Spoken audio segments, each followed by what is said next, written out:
Hi, welcome to the Washington, D.C., Williamsburg, Charlottesville trip meeting. Hopefully, I will be able to answer any of your questions. If you could um, scan your telephone or cell phone, I'm sorry, at the OCR code over on the right-hand side, and then it'll bring up a website. If you could just sign in there, that would be awesome. Let me introduce myself. My name is Scott Petrie. I've been teaching since 1995. This is my 26th year. It is my 21st year at Billy Mills slash South. I started in 2000 and actually attended South Junior High in 1976 to 1978. I teach sixth grade world history, seventh grade geography, and eighth grade U.S. history. Before this year, I teach all the remote classes this year. Um, Before that, I was teaching just eighth grade U.S. history. My first travel experience was 2012. Why do I want to do this? A lot of people ask me that question. I really like sharing the love for travel and going and seeing the actual places that we study about in class. And I think one of the greatest things that I can do is get a student inspired to learn more about history when they're young. We all know that as we grow and get older as adults, we have a tendency to appreciate history a little more. Students, for some reason, don't have that yet, but I hope to get them excited about history a little bit earlier than what would normally happen by actually going to the places so they can see the lay of the land and really take a look at what the place looked like. And hopefully, when they get back, they are more inspired to do additional travels and to learn even more about United States history. What we'll cover in this slideshow is why travel is important, our tour details, our travel partner, who is EF, safety and support, what's included, and how to reserve your spot. Real quick, just a quick history about the trips that I've done. The trip was done probably once or twice in the early 2000s. I did not participate in them, and they were just Washington, D.C. 4 days. I kind of, when I moved more into the history at eighth grade level, I was teaching civics prior to that in ninth grade. Um, it was kind of an open spot, and I really wanted my daughter to participate in the Washington, D.C. trip. She was not at South at that time. She was at a different school, but they didn't have a program like this. So I whipped it up, and she attended with other South students, and I took them on a 4 day trip, and we just stayed in Washington, D.C. After that, it was such a smashing success that in 2014, I ended up taking 67 students to Washington, D.C. and Gettysburg for 5 days. We had another stop in there. It was really a memorable trip. So memorable that I decided I'd do it again in 2016. We added New York City in there, squeezed it in 5 days, went to the top of Rockefeller Center, went and saw the Blue Man Group off Broadway, and then came back, and I decided I was going to do it again. 2018, we did the exact same trip, except for this time we went up in the Empire State Building and went and saw Wicked on Broadway. So that was a 5 day trip. 2020, I decided to mix it up a little bit. There's a lot of history in Boston. Continued to go to New York City, and then we ended up ending up in Philadelphia for a really fantastic trip for 5 days, and saw Alexander Hamilton on Broadway. We got lucky because we were an early spring break, and we got in and out of New York City just ahead of the virus situation. Nobody caught the virus that I know of. We got back safe and sound. It was a little scary at times. I'm not going to lie to you, but it was very memorable. I think all the kids will definitely remember that trip, not just for the virus, but for the really neat things we got to do. So this next trip is going to be my last trip. I'm retiring from teaching next year. It will be my 27th year, and this will be my last trip. Will it continue? I don't know. It's a lot of work. It's a lot of time. It's a lot of effort. Um, if another teacher is willing to step up and take students, more power to them. And I hope that does occur because I think it's very valuable to students. But there are a lot of logistical things that you have to take into play. And I know we can make it look easy, but it's not as easy as it looks. So here's some pictures from our first trip. Those to the left are not cherry blossoms, or magnolia blossoms, I believe. But we did hit it during the cherry blossoms. And that was my small group, the very first group that I ever took.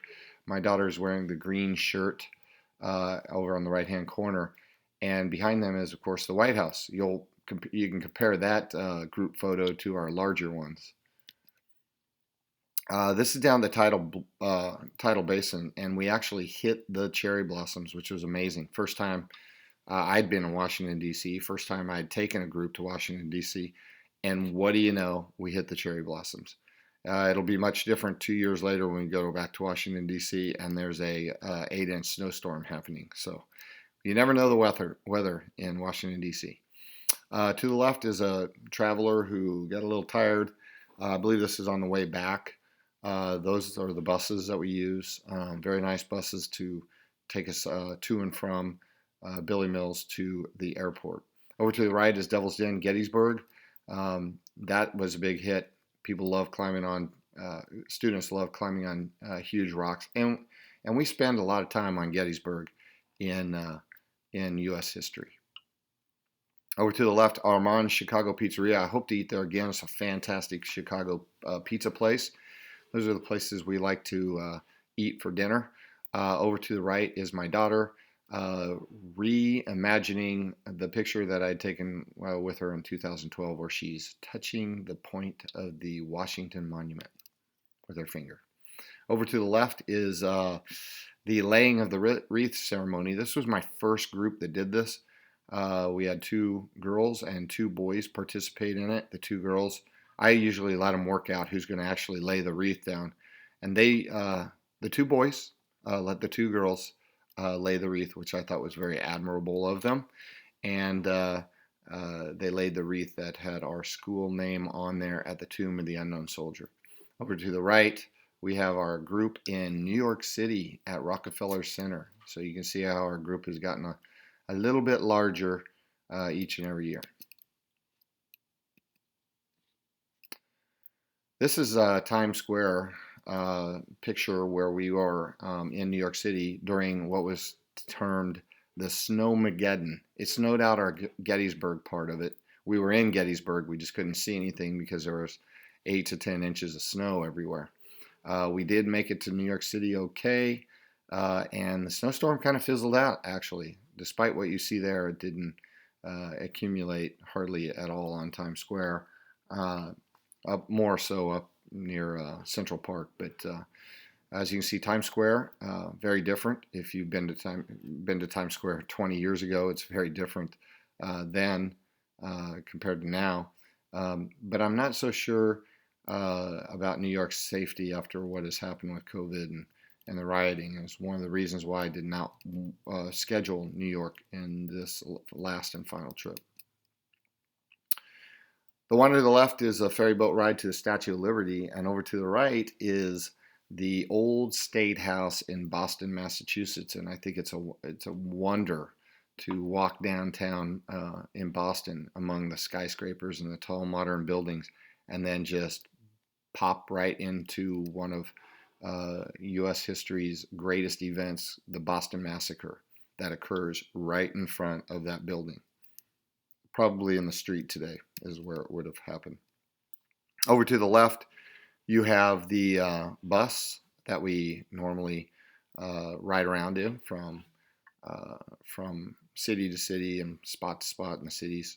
It has very comfortable seats, charging outlets for everybody's device, bathrooms, big windows that you can look out and take pictures, and it even has TV screens that we can broadcast movies and stuff like that on. Over to the right is our group picture in front of an obelisk. That is not the Washington Monument. That is the obelisk at Bunker Hill in Massachusetts. It's very similar, but it's just smaller. Okay, I have a video here from a former student of mine that traveled with me a few years ago. She's in college now, and she agreed to talk to you guys a little bit about the trip. Oop, let me go back. I did the same thing last time I did this. Here we go. Hi, I'm Dominique Van, and I went on Mr. Petrie's Washington, D.C. trip back when I was in middle school, and it was so much fun. We saw the White House, we went to Gettysburg and went on a haunted tour there. We stayed at a haunted hotel there. We went and saw the Abraham Lincoln Museum, the Smithsonian, the Holocaust Museum, and so many more historical places in D.C. and around that area. You should definitely go because this is a once-in-a-lifetime trip with your friends in middle school, and it's so unforgettable. Hi. Okay, thank you, Dominique. What will we see him do? This isn't everything we'll see him do, but we will go to the Capitol building. We'll go inside the Capitol building. We do walk-bys, the Library of Congress, U.S. Supreme Court. We do go in the National Archives and see the Constitution and the Declaration of Independence. We go to Ford's Theater. Hopefully we'll get to see One Destiny show, which is about the assassination of Abraham Lincoln. It's really special to see that in the theater where it occurred. Arlington National Cemetery, where we will participate in the changing of the guard and the laying of the wreath at the Tomb of the Unknown Soldier. Marine Corps Memorial, which is outside Arlington National Cemetery. Mount Vernon, the home of George Washington. Jamestown Settlement, Colonial Williamsburg. We'll have dinner at a historic tavern. We will tour a haunted house in Williamsburg. We'll go to James Monroe's Highland, go to Monticello, Thomas Jefferson's estate, and we'll also tour the Tidal Basin and all the memorials in and around there. MLK, FDR, Jefferson, and Lincoln. Our travel window is March 7th to March 13th. I don't know if that's going to be the exact dates because they haven't set spring break for 2022 yet. If it moves at all, I would imagine it would move up, not back. I've never seen us actually leave for spring break in February. So you're probably looking at, if it does move, it would be later, which would be good if we want to see the cherry blossoms, because there's probably no chance we're going to see them if we leave on March 7th. Why plan ahead for it? Well, a couple of years ago, I decided I was going to try to do a meeting 2 years before, and it was so successful because people could afford it, they could plan for it, they could stretch out their payments. It gave the kids something to look forward to. And what's really good about this company that I've chosen to assist us in the travel this next time is that you can enroll risk-free for up to 6 months. And we'll talk a little bit more about that when we talk about the payment. So why travel with EF Explorer America? Why did I switch? Well, it's one of the bigger companies. I've actually been to their offices in Boston, so I know how big they are. And that was a concern during COVID with our last trip. We had a smaller company, and that company I was a little bit nervous about the fact that they could go bankrupt and stuff like that, and then they wouldn't be able to refund money. Fortunately, they didn't have to refund any money. We did get to experience the trip, but there were some schools that when they traveled with them were having difficulty trying to get parents refunded. And I think with EF, they're a little bit, they're bigger and they are more accommodating to that situation. They offer the EF's Peace of Mind response to the COVID-19 called COVID Peace of Mind Policy. They also offer the risk-free enrollment, which was very enticing to me, so you guys don't have to, you can basically sign up today for $95, make payments, and then in May, if you change your mind, then you can just unenroll and you get all your money back. Safety and support, that's always a big one for us. We want to make sure everybody's safe, and if we have any situations, we have support along that way. So They do offer 24/7 tour director support, which is awesome. There are times when we run into problems, I need to get a hold of EF. Uh, then, I need to get a hold of them. We also have a 24-hour emergency support that we can contact, and we have professional overnight security dedicated to our group, which is really important. When I ask kids to go to their hotel rooms and I check up and make sure everybody is in their specific hotel where they need to be, my next thing is don't open the door or don't leave. There's a security guard out here. If you have any emergencies, you can talk to him and he'll come in and talk to me, or you can try to get a hold of me directly. Um, and we've never had a situation, keeping our fingers crossed there, where we've had any problems overnight, fortunately. Usually the kids will either stay up for a few hours and then fall asleep, or they are asleep right away. Um, they also offer required background checks for adult travelers. So this is kind of new. Actually, it's the first time they've required that. So if you are planning on attending with your son or daughter, make sure that you know that you have to get a background check in order to go. It's to ensure the safety of all the students that are traveling.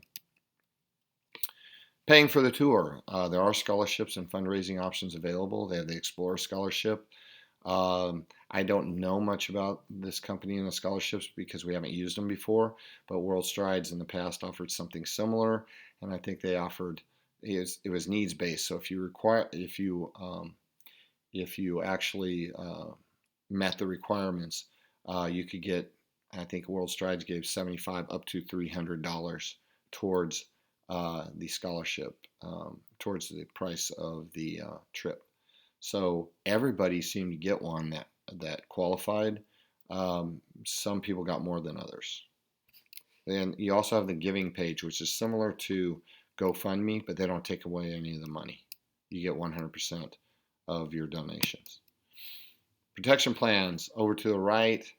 I've never bought a protection plan, but and there's one included with this with the payment plan. It's called the travel protection plan. It covers all that right there, but over to the right you can go on an extra $180, and you can add the benefit of canceling for any reason up until the day of departure, and they'll refund all your money except for the money that you paid. So the $180, you don't get back. What's included with the price? You get round trip transportation, full-time tour director, all the transportation with the bus to Williamsburg, Charlottesville, all around DC, all that good stuff. We're going to get nice hotel rooms, not luxury, but nice hotel rooms, centrally located in DC. Guided tours and activities are all included. Anything that costs money is included. Breakfast, lunch, and dinner daily. I think it's too much food, but not for 14-year-olds because they eat a lot. Professional overnight security. Those are the people that they're usually retired police officers is what they use. And they sit in a chair and they fill out a form for me and hand it to me the next morning and tell me how everything went. Industry leading student to chaperone ratio, which is 2 chaperones to 50 students. We'll also include a personal learning guide, 24-hour emergency assistance, like I mentioned earlier. Illness and accident coverage is also included. Traveler support team. Tips and gratuities are included in our trip, although if we have a really good bus driver and a really good tour director, we have a tendency to steer a little extra cash, a couple bucks from each person, if they did a really good job. But they don't have to. And then finally, the giving page is also in there. And if we get a hold of some travel gear, a backpack, I think they include a backpack and some other things, I'll distribute that before we leave. Making it happen. Flexible payment options designed for you. The price is $15.39, which I think is very reasonable. I did bid it against several companies, and EF had the best price. We have, when we went in 2012, I think the price was roughly around I want to say 14, 1300, something like that. But keep in mind, when we went there, it was only a 4 day trip. This is a 5 day trip, and we didn't do Charlottesville and we did not do Williamsburg. We just stayed in Washington, D.C. So it hasn't really gone up that much. This is a great deal, all inclusive price that you can either pay biweekly payments, 32 biweekly payments, 16 monthly payments, or you can just pay in full at 1539. You can also do manual payments, but uh, there is some additional information you need to know on that. So if you're ready to travel, just scan that code to the left or go online to efexploreramerica.com and that web address right there. Um, the window does close November 12th. That just basically says they can't guarantee that that price will be available at that point in time. Okay? Um, if you do not sign up in that time, a couple things could happen. First of all, last year I had not planned the last trip. I had not planned. I had planned on doing 2 meetings. We did 1 meeting and all the spots filled up. We have it says 40 spots available, but I would tell you that that's not right. It's 52 spots are available because we can fit 55 people on a bus. We need 3 seats available, 2 for chaperones, 1 for the tour director. So everybody else can occupy those. So that gives us about 52 seats. Um, I had to tell 15 people they couldn't go last time, and they were people that had sent siblings on my earlier ones. I felt really bad for them, but it just wasn't going to work because you can only have a certain amount of people, and then you have to have a second bus, and we can't have a second bus with just 15 people on it. It's not cost effective. So anyway, it is risk-free enrollment, so you can sign up today if you're interested. If you have any questions, and questions I didn't address, I know a lot of people say how much money should kids take with them on the trip. We usually talk about that later in our pre-meeting before leaving. But if you want to know now, they can get by with zero. Most people don't do that. Most people take money so the kids can buy souvenirs or get snacks and stuff when they're in shops, but they really don't need those snacks or drinks because they take good care of you in terms of the food. So if there are any questions, feel free to email me at spetri@usd497.org, or you can contact me by phone at 785-248-9572. I appreciate you taking the time to investigate this for you and your child. And if you have any additional information that you need, don't hesitate to contact me. Thank you.